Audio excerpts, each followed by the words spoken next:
The first blush of dawn, prima lux, arrived not with a jolt, but as a tender whisper of light along the eastern arc of the sky.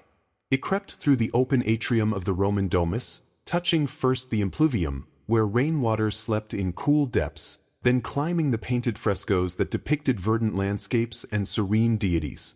A profound quiet still held the air, broken only by the distant, sleepy chirping of a lone sparrow within the peristyle garden and the almost imperceptible rustle of the linen curtain at the doorway.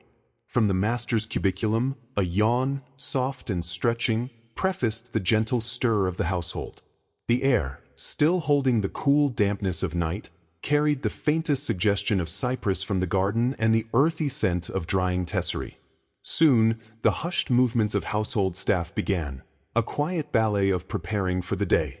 Water murmured softly as it was drawn from the cistern, and the first waft of warm bread, baking in the kitchen hearth, began to drift through the passageways, a simple ientaculum of yesterday's leavened wheat, perhaps a handful of ripe figs or a sliver of goat cheese.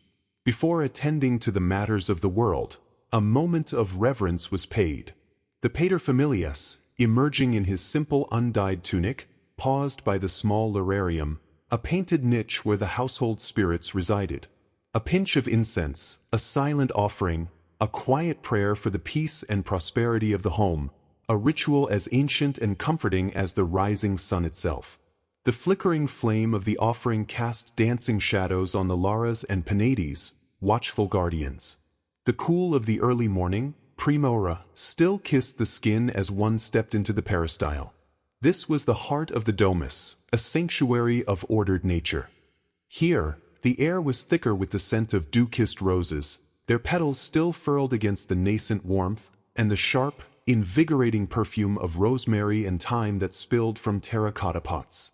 Bees, heavy with morning nectar, already buzzed amongst the white and violet blossoms, their low hum a sleepy accompaniment to the soft gurgle of the nymphaeum's fountain, its waters splashing rhythmically into a cool marble basin. The enslaved garden staff moved with a graceful, almost silent diligence, their bare feet light upon the gravel paths. One knelt, gently clearing fallen leaves from around the base of a young olive tree, another carefully watered a row of lettuce, their movements a living part of the garden's tranquil rhythm. As the morning advanced towards tertia ora, the first distant sounds of the city began to assert themselves. The creak of an awakening cartwheel on a nearby cobblestone street, the faint, rising hum of distant voices from the forum, still a world away from this green haven. Within the home, the quiet dressing ritual was completed. For the master, the weighty drape of the toga, symbol of citizenship and public life, was arranged with meticulous care. For the matrona, the elegant folds of her stola and palla, their soft colors echoing the pale stone and muted frescoes of the domus. Then came the salutatio, the respectful stream of clients, their footsteps hushed as they entered the atrium. Here, in the gentle light, advice was sought, courtesies exchanged, and the intricate web of Roman society affirmed. Yet, even this vital social ritual retained a morning calm, conducted with a quiet dignity before the heat of the day truly arrived. The discussions were soft, deferential, the exchange of news and favors a measured cadence against the backdrop of the garden's tranquility.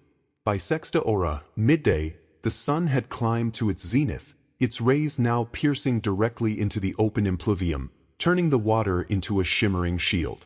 The air had warmed considerably, and the garden's scents were richer, heavier, a blend of sun-baked earth, the sweetness of ripening figs hanging heavy on their branches, and the crisp green of new growth. A simple prandium, often just last night's cena fare, was taken quickly, a pause more than a meal. The city's distant murmur grew fainter as the world began to hush itself for the brief meridiatio, the midday rest. Within the peristyle, the fountain continued its gentle song, the bees still hummed, and the garden, having given its morning beauty, now offered its quiet, sun-drenched peace, inviting rest until the cooler afternoon called for new activity.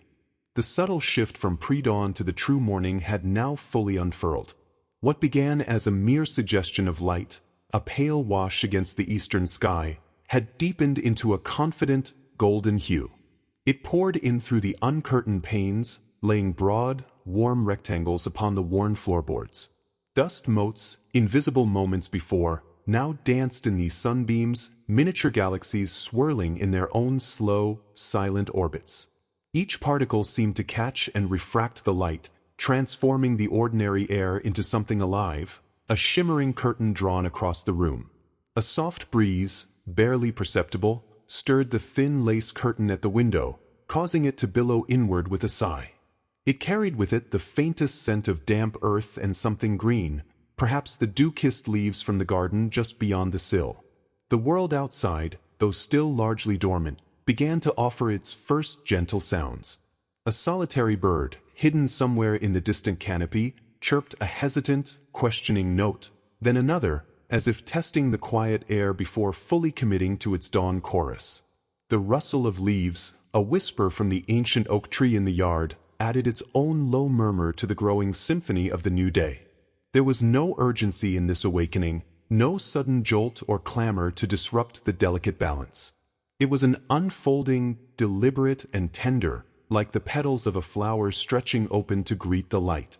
To sit within this quiet embrace, to simply exist in the soft interplay of light and shadow, was a balm.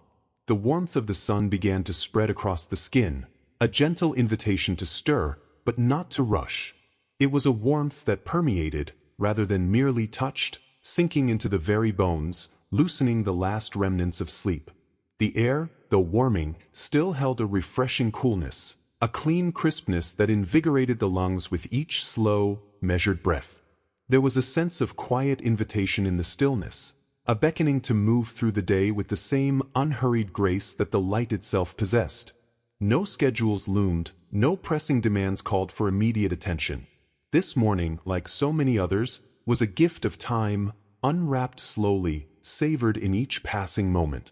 Eventually, with a quiet sigh that was more contentment than weariness, the decision was made to shift from the window. The movement was fluid, unhurried, as if the body itself had absorbed the languid pace of the dawning day. Each step across the room was mindful, the soft pressure of foot against wood, the almost imperceptible creak that offered a small, friendly protest. The journey led not to a task, but to another quiet ritual, the preparation of tea. The kettle, an old, well-loved companion, was filled with water from the tap, the gurgle a low, soothing sound in the quiet kitchen. It was placed on the stove, and the flame, a small, steady blue flower, was lit beneath it. The wait for the water to warm was not a burden, but another opportunity for quiet observation. The condensation forming on the cool metal, the tiny bubbles beginning to cling to the bottom, the slow, increasing hum as the water approached its boiling point, each stage was a miniature drama unfolding with its own silent beauty. The scent of dried leaves, held within the ceramic pot, promised a gentle warmth to come, a comforting presence for the continued quiet of the morning. This was the rhythm of things, a conscious decision to reside in the present, to find depth in the simple and the ordinary. The world could rush and clamor outside these walls, but within, time stretched and breathed, unfurling at its own gentle pace.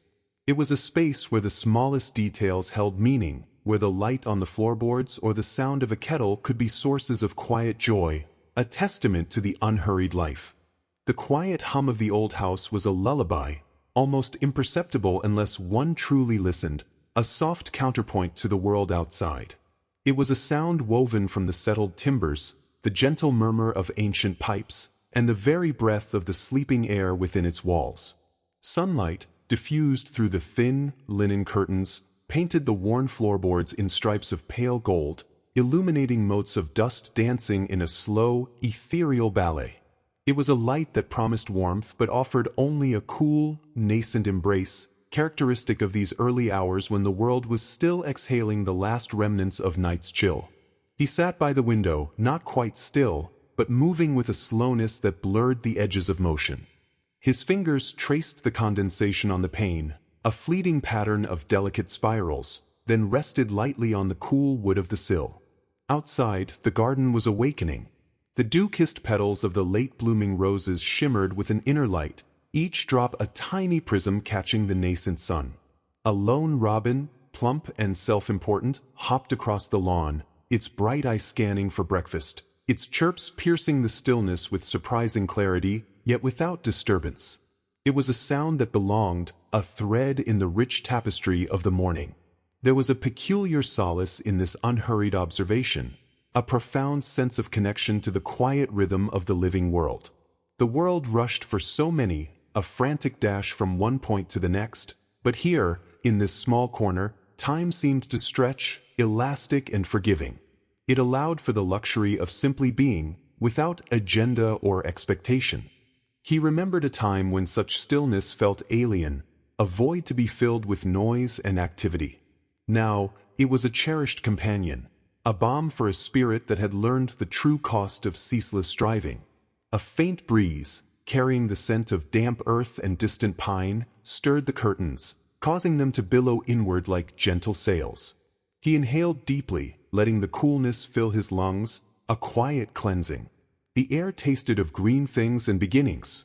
Beyond the garden, the trees of the ancient wood stood silhouetted against the brightening sky, their topmost branches catching the very first direct rays, crowned in a halo of brilliant amber.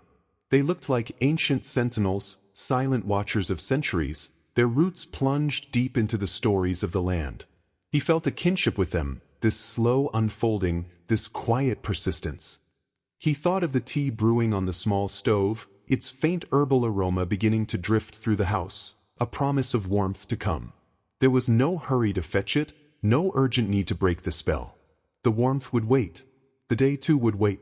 Each moment was a complete thing, a small, perfect sphere of experience, to be held and savored before gently letting it roll away, making space for the next. The slowness was not a lack of movement, but a conscious choice of pace, a deliberate rejection of the world's clamor in favor of its quiet whisper. He watched a butterfly, its wings like stained glass, flit from one lavender bush to another, an embodiment of delicate purpose. The morning, vast and unhurried, unfolded before him, breath by soft breath. Segment 1.4. The world, when approached with a deliberate slowing, begins to reveal its true, patient cadence. It is not the rush of the clock or the clamor of voices that defines its deepest rhythm, but rather the quiet unfolding of light across a surface, the imperceptible dance of dust motes in a sunbeam, or the almost silent sigh of air as it moves through an open window. To truly perceive these gentle stirrings, one must first cease the insistent demands of the self, allowing the internal chatter to recede like distant waves upon a shore. Only then does the profound subtlety of existence begin to whisper its enduring truths. It is in these moments of profound stillness that the quality of light, which seemed at first a simple wash, now reveals itself as a tapestry of countless threads. It is no longer just bright or dim, but imbued with 1,000 shades of amber and rose, of silvered gray and softened gold, each minute shift marking the passage of an unseen sun, a turning earth, or the silent glide of a cloud overhead. This revelation is not sudden. It unfurls itself with the grace of a slow bloom, each new nuance discovered not through force of will, but through the patient act of simply being present, allowing the eye to linger, to absorb, to be taught by the silent wisdom of illumination.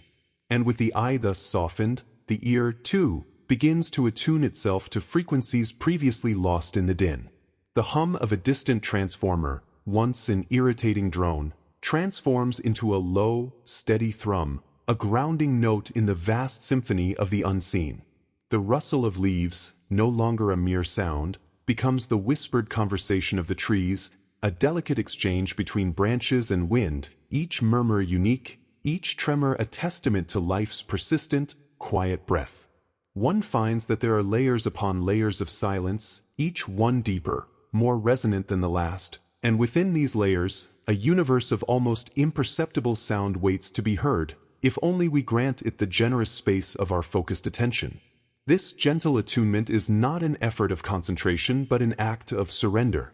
It is letting go of the need to name, to categorize, to control, and instead choosing to immerse oneself in the pure experience of the moment as it presents itself, unadorned and unhurried. When the mind releases its tight grip, the world responds by unfolding its secret beauty, offering insights that intellectual striving could never grasp. The air itself takes on new textures, Cooler here, warmer there, a living current against the skin, carrying the faint scent of rain that has not yet fallen or the ghost of blossoms long past their peak. In this tender communion, the boundaries between observer and observed begin to soften. The quietude of the surroundings seems to seep into one's very being, calming the restless spirit, smoothing the rough edges of daily concern. One begins to understand that the external world is not separate but deeply interconnected with the internal landscape, each reflecting the other. The stillness without becomes the stillness within, and from this profound quietude, a clarity emerges, not of absolute answers, but of a quiet, abiding peace, a gentle assurance that all that truly matters unfurls itself in its own time, with its own delicate grace. This is the patience the world offers, a profound lesson in simply being. The sun, a benevolent orb, dipped towards the western hills, casting long, peaceful shadows. Within her tranquil villa at Prima Porta, the esteemed Livia Augusta, now a woman of profound years, found solace. Her steps, though slower, carried a quiet dignity as she walked a familiar path within her private hoarding. The air was thick with the gentle hum of summer's end.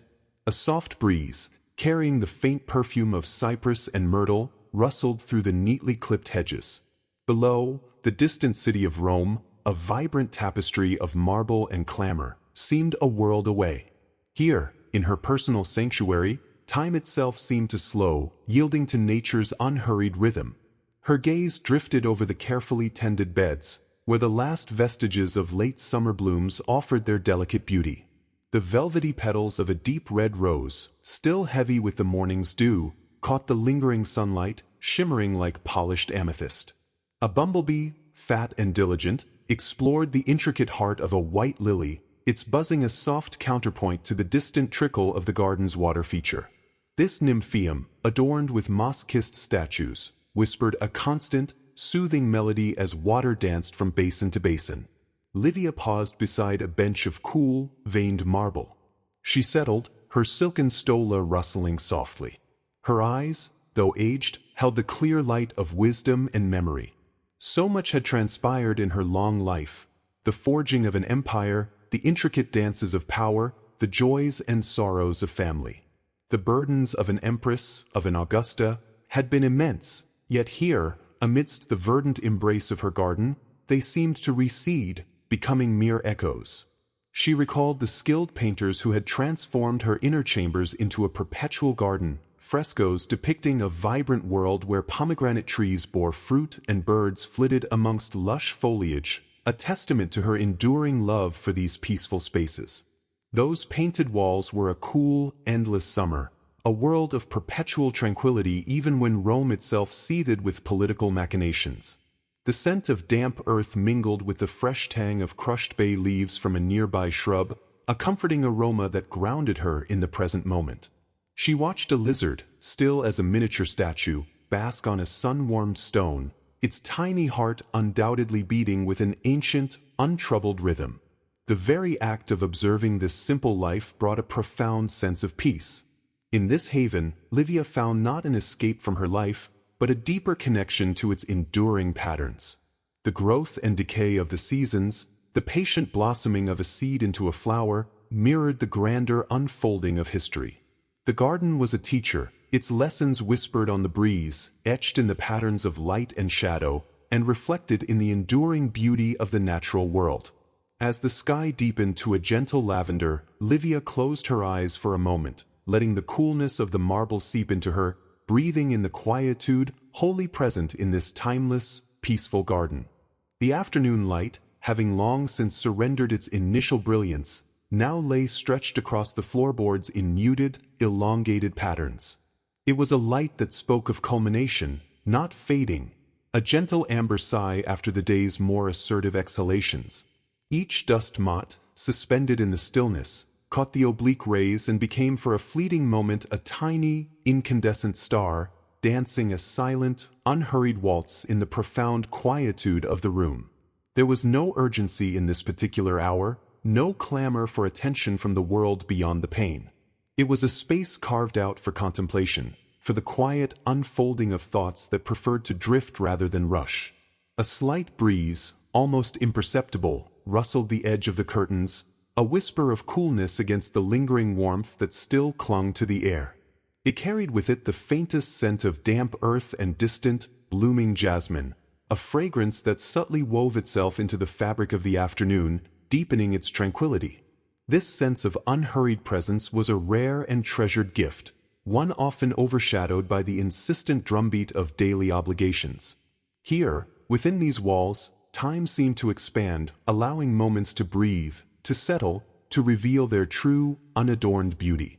It was in such moments that the mind could finally unfurl its tightly wound thoughts, releasing them into the vast open sky of simple awareness. Memories, not sharp or demanding, but soft and diffused, would occasionally surface, like pebbles smoothed by an endless river, leaving only the faintest ripple on the surface of contentment. They were not memories of grand events or tumultuous emotions, but rather of quiet shared laughter, the warmth of a hand held in passing, the specific hue of a sunset from years ago that mirrored the current light's gentle glow. These were the threads that truly wove the tapestry of a life, not the bold, brightly colored patterns, but the subtle, underlying warp and weft that gave it strength and resilience.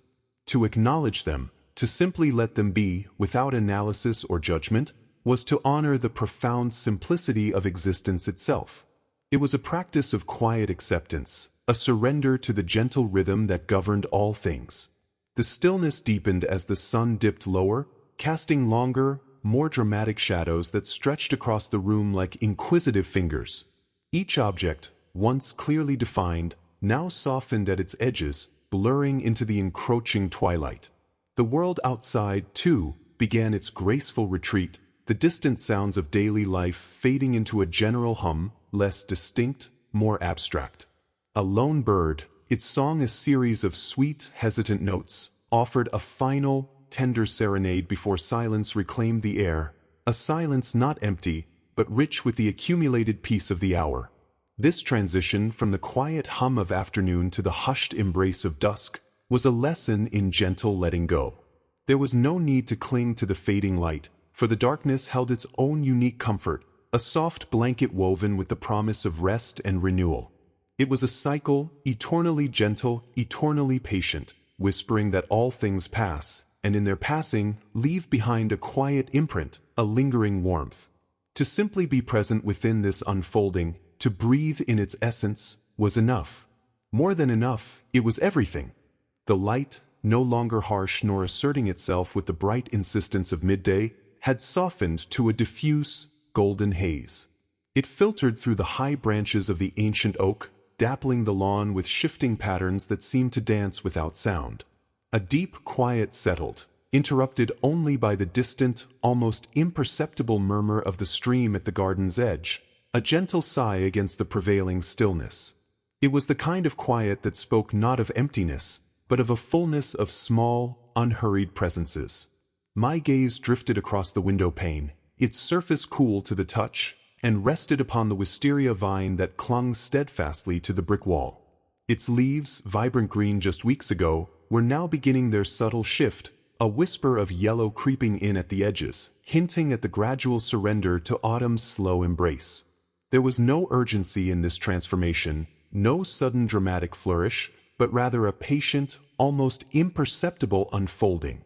Each leaf held its position with quiet dignity, absorbing the fading warmth of the afternoon sun, a silent testament to the cycles that governed this small, enclosed world.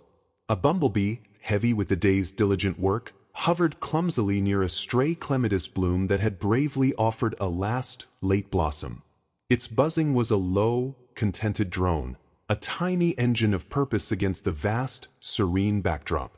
It moved with a slow deliberation, exploring the delicate petals, seemingly unconcerned with the passage of time, simply existing within the moment of its task. There was a lesson there, perhaps, in that focused, unhurried industry, a reminder to find meaning in the smallest of actions, to allow oneself to be fully present in the unadorned simplicity of now. My hand, resting lightly on the sill, felt the faint vibrations of the house, the settling of old timbers, the barely audible creaks that were the very breath of its age. This place, with its deep roots and its quiet rhythms, had taught me patience in a way that nothing else ever quite had. It was in the observation of the moss steadily reclaiming the old stone steps, in the slow, persistent growth of the ivy, in the way the shadows lengthened across the lawn at precisely the same pace each day, irrespective of human haste or worry.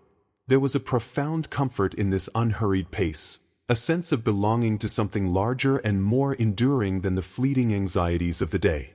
The very air seemed to thicken with a palpable tranquility, a hush that invited contemplation rather than thought.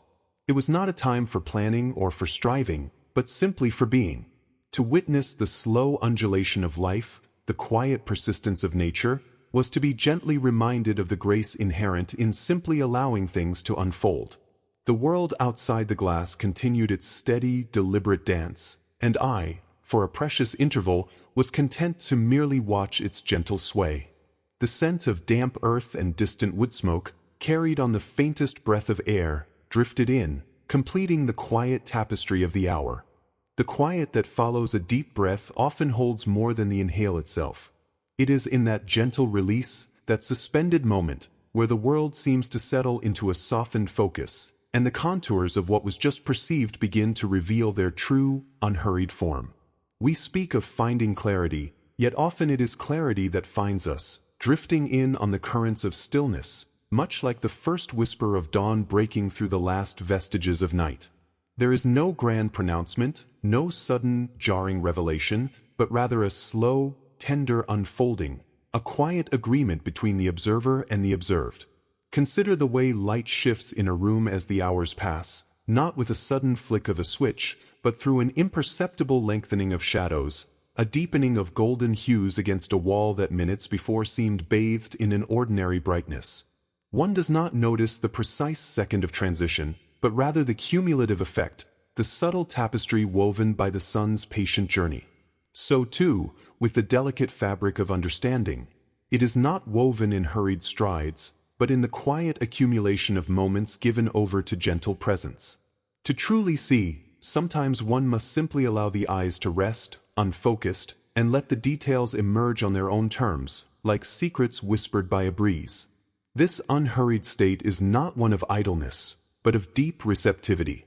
It is the active art of doing nothing, yet perceiving everything. It permits the small, often overlooked melodies of life to surface, the rustle of leaves that sound like distant rain, the soft creak of an old house settling into its foundations, the almost silent hum of the air itself. These are not sounds that demand attention, but rather invite it, and in their invitation, a deeper resonance is often found. They remind us that the world is brimming with subtle energies, with a continuous, quiet conversation that is easily drowned out by the louder clamor of urgency and expectation. To cultivate this slowness is to extend an invitation to one's own inner landscape. It allows thoughts to drift by like clouds, neither grasping nor dismissing them, simply observing their forms as they pass. In this open spaciousness, anxiety often recedes, replaced by a sense of calm resilience. The worries that once loomed large begin to shrink, softened by the gentle light of acceptance. There is no need to rush towards a solution, or to forcefully untangle the knots of a problem, for often, in the quietude, the threads simply loosen on their own, revealing a simpler, more graceful path forward. It is in these moments of soft attention that true insights often alight. They do not arrive as thunderbolts, but as the quiet settling of dust, revealing the pristine surface beneath. It is the patient gardener who understands the cycles of growth, not by forcing the bloom, but by tending the soil and trusting the innate wisdom of the seed. Similarly, our own inner gardens thrive not on relentless demand, but on gentle nurturing, on the allowance for pause, for reflection, for the silent blossoming that happens when we step back and simply are. So, let us linger a little longer in these quiet spaces. Let us allow the edges of our perception to soften, to blur just enough to reveal the richer textures that lie beyond the sharp definitions of the everyday. For in this gentle surrender, in this unforced rhythm, we do not lose time, but rather find it, expanded and deepened, holding within its quiet embrace the true measure of our being. It is a subtle art, perhaps, but one that whispers enduring truths to the patient heart. The afternoon sun, sifting through the ancient olive trees, cast long, languid shadows across the newly exposed flagstones of the peaceful gardens. A hush often fell over the site as the day mellowed, broken only by the distant murmur of the Tiber or the soft clink of a trowel against earth. It was in these quiet moments that the past seemed to breathe a little more freely, letting its ambiguities unfurl like tendrils of smoke.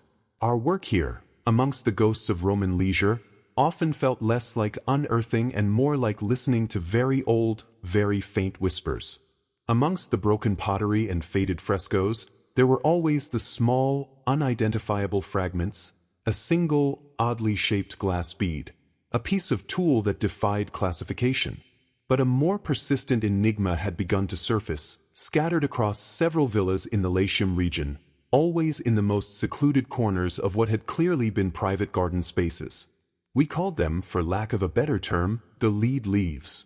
They were thin, hand-beaten pieces of lead, roughly the size of a grown man's palm, irregularly shaped, yet with an uncanny uniformity in their most striking feature.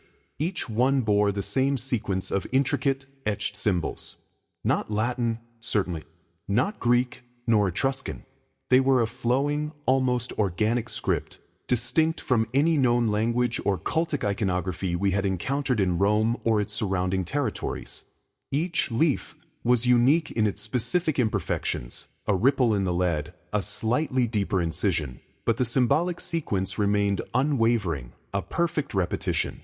The first was found nestled beneath the roots of a colossal fig tree, its lead darkened by centuries of earth, a tiny, almost imperceptible gleam catching the light as a clod of soil crumbled away.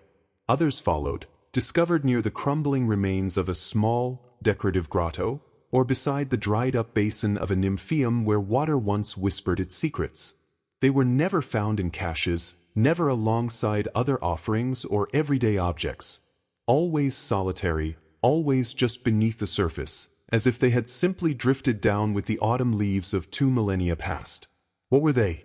A kind of private dedication? A plea to some forgotten, highly localized deity of the garden? The symbols themselves offered no clues, refusing to align with any known linguistic or religious pattern. They seemed too personal for a widespread cult, yet too uniform to be the isolated whim of a single eccentric. Perhaps they were small, silent prayers, offered by hands long turned to dust, a quiet pact between an individual and the very earth of their beloved garden. The passage of time had smoothed their edges, blurred some of the finer lines of the etching, yet their mystery remained as sharp and clear as the day they were laid down. They spoke of a secret shared by a select few, a practice so intimate it left no grand monuments, no literary records, only these quiet, persistent little pieces of metal. We could excavate the gardens down to their very foundations, meticulously record every shard and stone, but the full meaning of the lead leaves would likely forever remain veiled in the soft, sleepy silence of the Roman earth, a whisper unheard across the ages.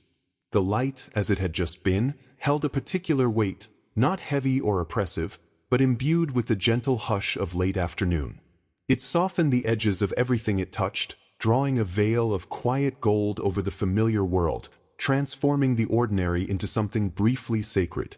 Dust motes, previously unseen, now danced within these luminous shafts, each a tiny, ephemeral star charting its brief, silent journey across the room. There was a sense of permission in this kind of light, a gentle invitation to pause, to breathe, to simply be present with the slow unfolding of moments. One could almost feel the gradual lengthening of shadows, stretching like sleepy limbs across the polished floorboards, slowly consuming the last bright vestiges of the day.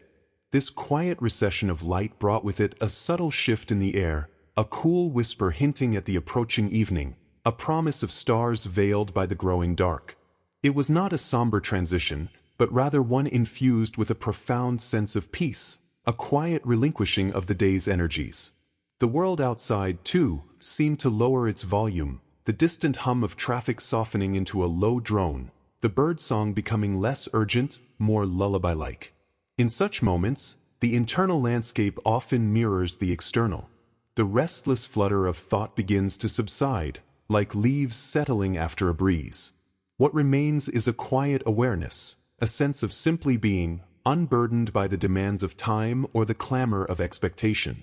There is a peculiar clarity that emerges from this stillness, allowing one to perceive the subtle nuances of existence, the intricate dance of light and shadow, the delicate tapestry of sound. It is a state akin to meditation, but one arrived at not through deliberate effort, but through a receptive opening to the world's quiet offering. The warmth of a forgotten cup of tea, growing cool on the table, felt like a small anchor in this drifting space, a tangible connection to the present. Its faint, lingering aroma, perhaps of bergamot or a whisper of ginger, added another layer to the sensory embrace of the moment. These small, unremarked details often hold the deepest resonance, accumulating to form a rich, quiet current beneath the surface of daily life. They are the gentle notes in the vast symphony of being, often unheard amidst the louder melodies, but essential to the overall harmony. To surrender to this deliberate slowness is a rare gift in a world that ceaselessly urges haste. It allows for a quiet recalibration, a realignment with the natural rhythms that govern all things. There is no need for grand revelations in these moments, only a quiet unfolding, a gentle blossoming of understanding. Each passing second, though seemingly uneventful, is infused with a quiet significance, a subtle deepening of presence. And as the last sliver of golden light recedes, leaving behind a soft, twilight glow, a comforting sense of stillness remains, a gentle promise of rest and renewal. It is in this quietude that the truest echoes of the world, and of oneself, can finally be heard. The last of the direct light, a hesitant guest, had finally withdrawn. It left behind not darkness, but a deepening of the blue, a subtle shift in the air's texture. The room, which moments before had held the vibrant energy of the sun's fleeting visit, now breathed a sigh of its own. Shadows, no longer sharp-edged or delineated by the sun's decree, softened into ambiguous pools, blurring the familiar contours of the furniture. Each object seemed to recede, claiming its own space in the encroaching quiet. The sounds, too, underwent a transformation. The distant murmur of the street, once a faint but perceptible hum, now felt muffled, as though heard through layers of silken fabric. The soft creak of the old house settling, a sound so often unnoticed amidst the day's various claims, became a distinct, comforting whisper. It spoke of beams and foundations, of stories held within wood and stone, gently sighing with the cooling air. There was a particular quietude that descended with the twilight, not an absence of sound, but a rearranging of its priorities.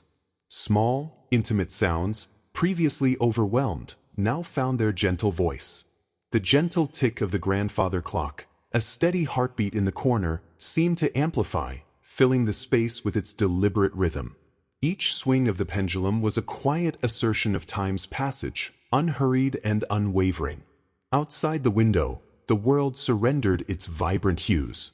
The garden, a symphony of greens and yellows under the sun's gaze, transformed into a charcoal sketch, its form suggested rather than explicitly shown. The leaves, so distinct in their individual shapes moments ago, merged into a darker, unified mass. Only the faint glimmer of the moon, just a sliver above the distant tree line, offered a hint of silver amongst the fading gray. It was not a call to action, but an invitation to stillness, to a deep and resonant contemplation. One could almost feel the earth drawing a slow, profound breath, exhaling the warmth of the day and inhaling the cool, moist essence of the night. The scent of damp soil, mingled with the faint, sweet perfume of night-blooming jasmine, drifted in through the slightly ajar window, a delicate offering to the senses. It was an aroma that suggested mystery, a hidden life stirring as the world prepared for rest. This was a time when thoughts, too, unfurled themselves slowly, like petals opening to the dew, not rushing towards conclusions but lingering in the soft suspension of the moment. The worries of the day, those sharp-edged anxieties that clamored for attention, seemed to dull their points, receding into the gentle haze of the fading light. They became less urgent, less demanding, like distant echoes rather than immediate shouts. There was a peculiar comfort in this fading, in this quiet dissolution of form and distinctness. It was a liberation from the sharp demands of daylight, a gentle permission to simply be, without the need for clear definition or strenuous engagement. The mind felt less compelled to categorize, to analyze, to dissect. Instead, it drifted, following the quiet currents of the air, observing the subtle shifts in the ambient light, listening to the nuanced symphony of the settling night. It was a space where introspection felt natural, where the boundaries between oneself and the quiet world outside seemed to soften and merge, creating a sense of profound, tranquil unity. This was not an ending, but a slow, unfolding transition, a soft preparation for whatever the deepest hours of the night might gently reveal. The last warmth of the afternoon sun, a tired golden hue, stretched across the old wooden floorboards. It kissed the worn rug, picking out threads of faded rose and muted green that had seen countless quiet moments like this. Ilara watched its slow retreat, a silent performance played out daily on the stage of her small sitting room.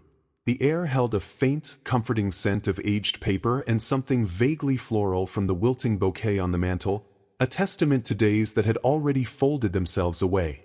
She sat perfectly still, not out of fatigue, but from a deliberate choice to let the world unfold around her without interference. Each breath was a quiet affirmation of the present, a soft anchor in the gentle drift of time. Beyond the window, the garden was beginning to blur at its edges, the sharp greens of midday softening into deeper, more contemplative shades. A single robin, bold and plump, hopped across the patch of fading grass, pausing now and then to cock its head, listening to the secrets buried beneath the earth. Ilara felt a quiet kinship with the bird, both of them observing, both engaged in a gentle dance with the world's rhythms. There was no urgency in its movements, just the natural unfolding of its small, purposeful existence. This unhurried pace was a balm, a quiet whisper against the clamor that often seemed to press in from beyond her walls. Here, within this space, time seemed to expand, allowing each second to settle fully before yielding to the next. The gentle click of the antique clock on the hall table marked the passage, not as a demanding beat, but as a soft punctuation. Each tick was a tiny breath, a reminder that life was not a race, but a continuous, unfolding presence. Ilara's gaze drifted from the garden to the patterns of light on the ceiling, then to the spine of a much-loved book resting on the table beside her. Its pages held stories of other lives, other times, yet for now, they remained closed, their narratives waiting patiently. There was a unique solace in this quiet waiting, in the understanding that everything had its moment, that nothing needed to be rushed or forced into being. A faint breeze stirred the lace curtain, sending a delicate shiver through the room, a brief, cool caress on Ilara's cheek. It carried with it the distant, earthy scent of damp soil and the faintest hint of wood smoke from a neighboring chimney, signs of the day deepening into evening. She closed her eyes for a moment, letting these sensations wash over her, an almost imperceptible wave of calm. In this gentle stillness, memories did not erupt or clamor for attention, but rather shimmered into view, soft and indistinct, like reflections on a disturbed pond settling back into clarity. They were not sharp narratives, but rather the quiet residue of feelings, the warmth of a hand, the echo of a forgotten laugh, the subtle comfort of a shared silence. There was a profound comfort in knowing that these quiet moments, these simple observations, were as significant as any grand event. They were the threads that wove the tapestry of a life, the subtle hues that gave it depth and texture. The light outside had faded further now, transforming the garden into a silhouette, a shadowy realm awaiting the moon. Ilara finally reached for her cooling mug of chamomile tea, its warmth a gentle promise against the encroaching chill of dusk. She lifted it slowly, the ceramic smooth against her fingers, and took a small, contemplative sip. The quiet was absolute, broken only by the soft thrum of her own steady breath. This stillness was not emptiness, but a gentle fullness, a quiet unfolding of the world within and without. The evening air, so often a solace in the quieter corners of Rome, took on a different character within the grand domus of Lucius Verus. Here, on the slopes of the Palatine, where the city's heart beat with a more insistent rhythm, the twilight did not usher in a gentle hush. Instead, it marked the precise hour when the intricate machinery of elite existence shifted into its most public, most meticulously choreographed phase. Unlike the deliberate cultivation of a garden, where growth was a patient, organic unfolding, the interiors of Verus's estate were a testament to constant, human-driven perfection. The great hall, the atrium, no longer merely echoed with the light patter of the impluvium's cool water. Now, it resonated with the soft, almost inaudible glide of enslaved hands upon polished marble, ensuring not a single speck of dust marred the intricate mosaic depicting Hercules's labors.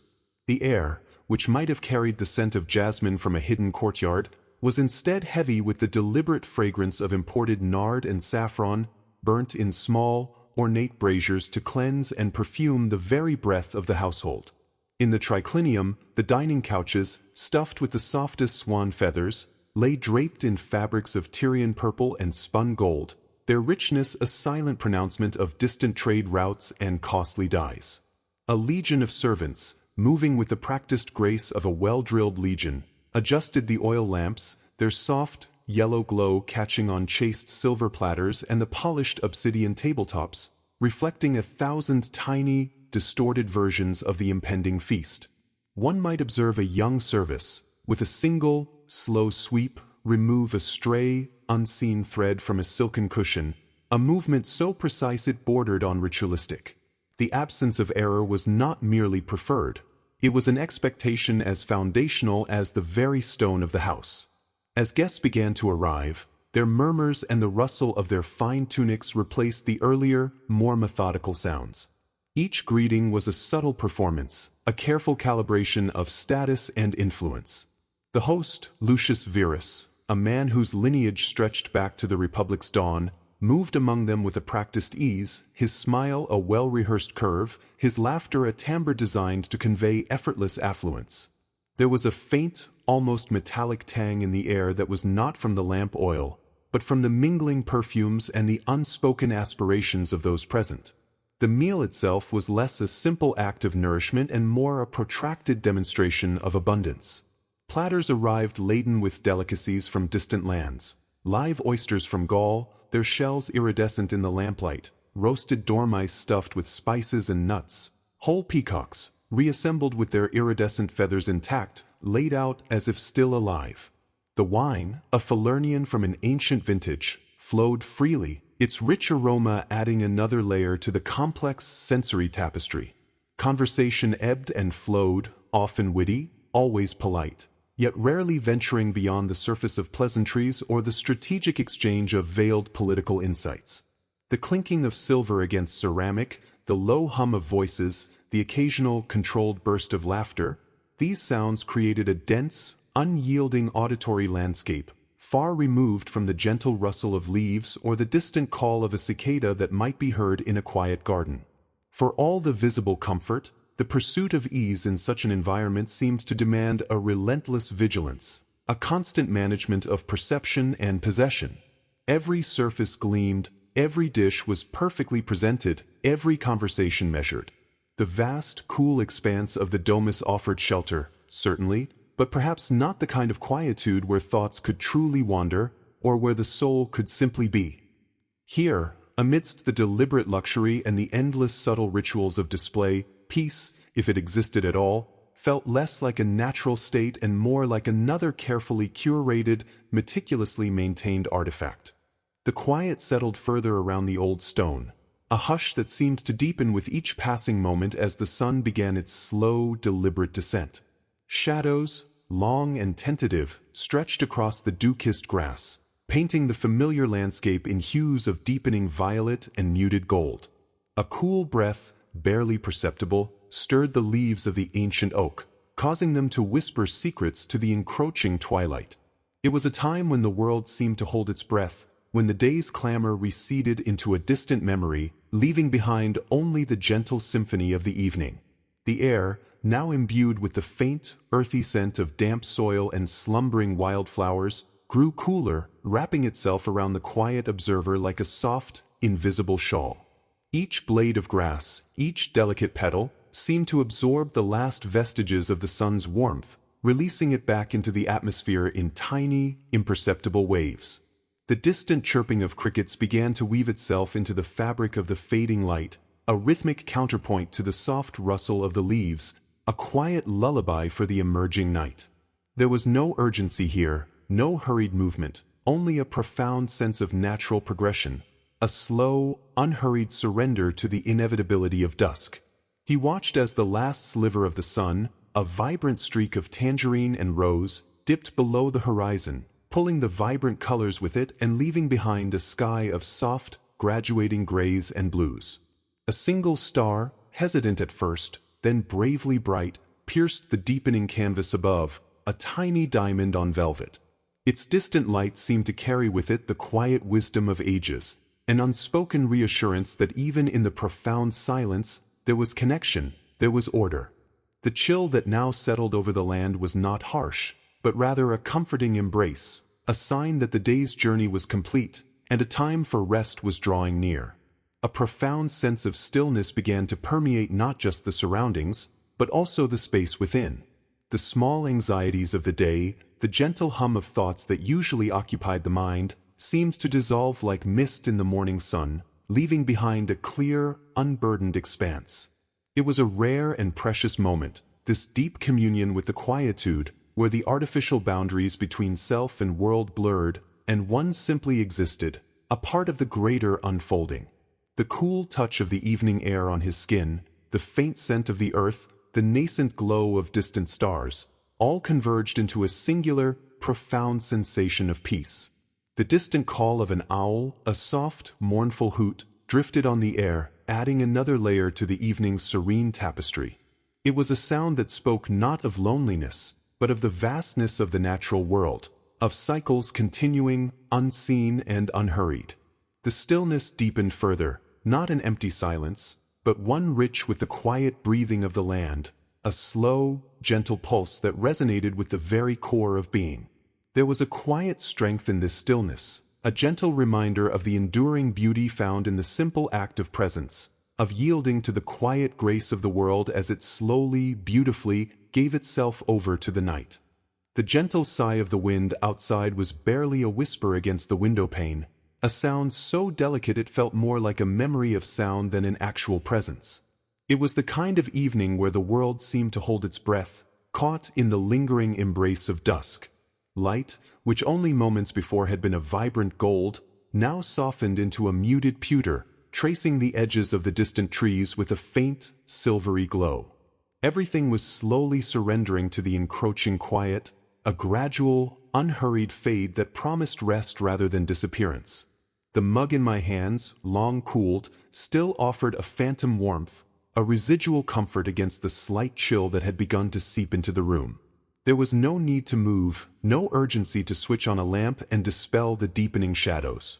Instead, I let them pool in the corners, letting the familiar shapes of the room melt and merge, becoming less defined, more dreamlike. It was a practice, this quiet surrender to the dimming, a deliberate slowing of the mind to match the languid pace of the world outside. Each day brought its own tapestry of light and shade, of vibrant sound and hush, but these twilight hours held a unique solace. They were a bridge, not just between day and night, but between doing and being. The demands of the day receded, and the clamor of future plans felt distant, almost irrelevant. All that remained was the present moment, vast and unburdened, like the expanse of sky visible through the pane, now shifting to shades of indigo and amethyst. A single bird, late to its roost, chirped a final, hesitant note, a punctuation mark in the gathering silence. It was answered only by the rustle of leaves in the garden below, a sound like dry silk brushing against itself. These small, unobtrusive sounds were not interruptions. They were anchors, gentle reminders that life continued its subtle rhythm even when the world grew still. They affirmed the presence of a quiet, enduring beauty in the very fabric of existence, if one only slowed enough to notice. There was a profound peace in this observing, a sense of belonging to something much larger and slower than oneself. The world did not rush, it unfolded. It bloomed and faded, breathed in and out, with an ancient patience that humans often forgot in their hurried pursuits. To sit, simply to sit, and allow oneself to be enveloped by this slow unfolding, was to align with that deeper rhythm, to shed the frantic urgency of the hours and embrace the quiet, unhurried flow of time itself. The air grew cooler still, prompting a gentle shiver that was more pleasant than unwelcome. It was a quiet confirmation of the moment's passage, a soft acknowledgement that the day had indeed given way entirely to the velvet embrace of evening. Soon, the stars would begin their slow, deliberate emergence, tiny pinpricks of light against the growing darkness, each a silent promise of new beginnings hidden within the quiet end of another day. And for now, that was enough. More than enough. The soft current of the morning air, a whisper against the window pane, brought with it the faintest scent of damp earth and distant, blooming things. It was a fragrance so subtle it could easily be overlooked, yet in the quietude of this particular moment, it unfurled with a delicate precision, inviting a deeper, more conscious breath. There was no urgency in its arrival, no demand for attention, merely a gentle presence that layered itself over the quiet hum of the house and the steady rhythm of one's own being. This was the fabric of unfolding time, woven with threads of imperceptible shifts and tender revelations. Each rustle of leaves beyond the glass, each muted chirping from a bird hidden within the branches, contributed to a symphony of stillness rather than noise. These sounds were not interruptions. They were punctuation marks in the long, unfolding sentence of morning, emphasizing the profound silence that cradled them. To listen with such openness was to become part of the quiet, to allow the outer calm to seep inward, dissolving the edges of thought and bringing a soft focus to the core of one's awareness. It was a practice in yielding, in letting the world present itself without interpretation or demand. There was a particular quality to the light as it stretched further into the room, no longer just a hint but a fuller, richer presence. It found the dust motes dancing in the air, transforming them from invisible particles into tiny, ephemeral stars, each catching and refracting a piece of the sun's gentle strength. This dance, silent and continuous, was a reminder of the constant, unceasing motion that underlies even the stillest moments. It spoke of life happening, minute by minute, breath by breath, in ways often too subtle for the hurried eye to discern. Such moments invited a slow lingering, a quiet contentment that asked for nothing more than to simply be. There was no need to reach for a task, no pressing thought that demanded immediate resolution. Instead, one could settle into the embrace of the present, letting thoughts drift like clouds across a vast, clear sky, observing their passage without attachment. This unhurried pace allowed a different kind of understanding to emerge, one not born of analysis or striving, but of a quiet, patient observation of what simply is. This was the essence of the gentle unfolding, the recognition that true richness often resides in the quiet spaces between events, in the soft pause between breaths. It was here, in this unadorned simplicity, that a profound sense of peace could settle, deep and unshakable. The world continued its turning, yet for a precious while, one could simply witness, held in the gentle current of a morning that asked for nothing but quiet presence, offering everything in return. The subtle shifts continued, soft and steady, guiding one deeper into the quiet heart of the day. The evening air, so often a solace in the quieter corners of Rome, took on a different character within the grand domus of Lucius Verus. Here, on the slopes of the Palatine, where the city's heart beat with a more insistent rhythm, the twilight did not usher in a gentle hush. Instead, it marked the precise hour when the intricate machinery of elite existence shifted into its most public, most meticulously choreographed phase. Unlike the deliberate cultivation of a garden, where growth was a patient, organic unfolding, the interiors of Verus's estate were a testament to constant, human-driven perfection. The great hall, the atrium, no longer merely echoed with the light patter of the impluvium's cool water. Now, it resonated with the soft, almost inaudible glide of enslaved hands upon polished marble, ensuring not a single speck of dust marred the intricate mosaic depicting Hercules's labors. The air, which might have carried the scent of jasmine from a hidden courtyard, was instead heavy with the deliberate fragrance of imported nard and saffron, burnt in small, ornate braziers to cleanse and perfume the very breath of the household. In the triclinium, the dining couches, stuffed with the softest swan feathers, lay draped in fabrics of Tyrian purple and spun gold, their richness a silent pronouncement of distant trade routes and costly dyes. A legion of servants, moving with the practiced grace of a well-drilled legion, adjusted the oil lamps, their soft, yellow glow catching on chased silver platters and the polished obsidian tabletops, reflecting 1,000 tiny, distorted versions of the impending feast. One might observe a young service, with a single, slow sweep, remove a stray, unseen thread from a silken cushion, a movement so precise it bordered on ritualistic. The absence of error was not merely preferred. It was an expectation as foundational as the very stone of the house. As guests began to arrive, their murmurs and the rustle of their fine tunics replaced the earlier, more methodical sounds. Each greeting was a subtle performance, a careful calibration of status and influence.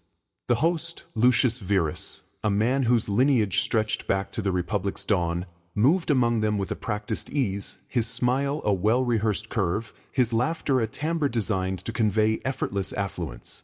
There was a faint, almost metallic tang in the air that was not from the lamp oil, but from the mingling perfumes and the unspoken aspirations of those present. The meal itself was less a simple act of nourishment and more a protracted demonstration of abundance.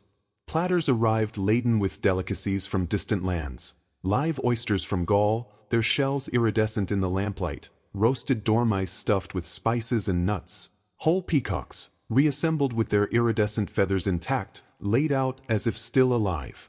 The wine, a Falernian from an ancient vintage, flowed freely, its rich aroma adding another layer to the complex sensory tapestry. Conversation ebbed and flowed, often witty, always polite, yet rarely venturing beyond the surface of pleasantries or the strategic exchange of veiled political insights. The clinking of silver against ceramic, the low hum of voices, the occasional controlled burst of laughter, these sounds created a dense, unyielding auditory landscape, far removed from the gentle rustle of leaves or the distant call of a cicada that might be heard in a quiet garden. For all the visible comfort, the pursuit of ease in such an environment seemed to demand a relentless vigilance, a constant management of perception and possession. Every surface gleamed, every dish was perfectly presented, every conversation measured. The vast, cool expanse of the domus offered shelter, certainly, but perhaps not the kind of quietude where thoughts could truly wander, or where the soul could simply be. Here, amidst the deliberate luxury and the endless subtle rituals of display, peace, if it existed at all, felt less like a natural state and more like another carefully curated, meticulously maintained artifact. The evening air, so often a solace in the quieter corners of Rome, took on a different character within the grand domus of Lucius Verus. Here, on the slopes of the Palatine, where the city's heart beat with a more insistent rhythm, the twilight did not usher in a gentle hush. Instead, it marked the precise hour when the intricate machinery of elite existence shifted into its most public, most meticulously choreographed phase. Unlike the deliberate cultivation of a garden, where growth was a patient, organic unfolding, the interiors of Verus's estate were a testament to constant, human-driven perfection. The great hall, the atrium, no longer merely echoed with the light patter of the impluvium's cool water. Now, it resonated with the soft, almost inaudible glide of enslaved hands upon polished marble, ensuring not a single speck of dust marred the intricate mosaic depicting Hercules's labors. The air, which might have carried the scent of jasmine from a hidden courtyard, was instead heavy with the deliberate fragrance of imported nard and saffron, burnt in small, ornate braziers to cleanse and perfume the very breath of the household. In the triclinium, the dining couches, stuffed with the softest swan feathers, lay draped in fabrics of Tyrian purple and spun gold, their richness a silent pronouncement of distant trade routes and costly dyes. A legion of servants, moving with the practiced grace of a well-drilled legion, adjusted the oil lamps, their soft, yellow glow catching on chased silver platters and the polished obsidian tabletops, reflecting 1,000 tiny, distorted versions of the impending feast. One might observe a young service, with a single, slow sweep, remove a stray, unseen thread from a silken cushion, a movement so precise it bordered on ritualistic. The absence of error was not merely preferred. It was an expectation as foundational as the very stone of the house. As guests began to arrive, their murmurs and the rustle of their fine tunics replaced the earlier, more methodical sounds. Each greeting was a subtle performance, a careful calibration of status and influence. The host, Lucius Verus, a man whose lineage stretched back to the Republic's dawn, moved among them with a practiced ease, his smile a well-rehearsed curve, his laughter a timbre designed to convey effortless affluence. There was a faint, almost metallic tang in the air that was not from the lamp oil, but from the mingling perfumes and the unspoken aspirations of those present. The meal itself was less a simple act of nourishment and more a protracted demonstration of abundance. Platters arrived laden with delicacies from distant lands, live oysters from Gaul, their shells iridescent in the lamplight, roasted dormice stuffed with spices and nuts, whole peacocks, reassembled with their iridescent feathers intact, laid out as if still alive.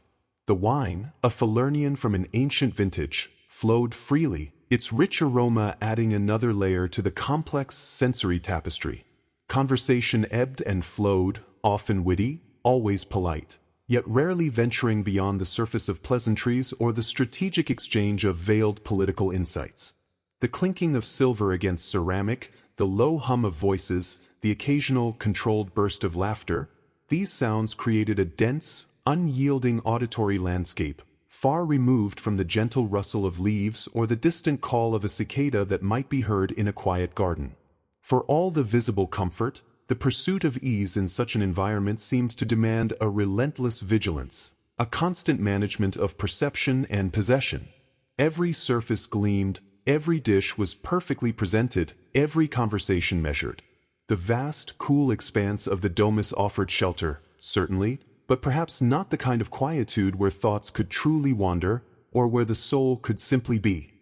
Here, amidst the deliberate luxury and the endless subtle rituals of display, peace, if it existed at all, felt less like a natural state and more like another carefully curated, meticulously maintained artifact.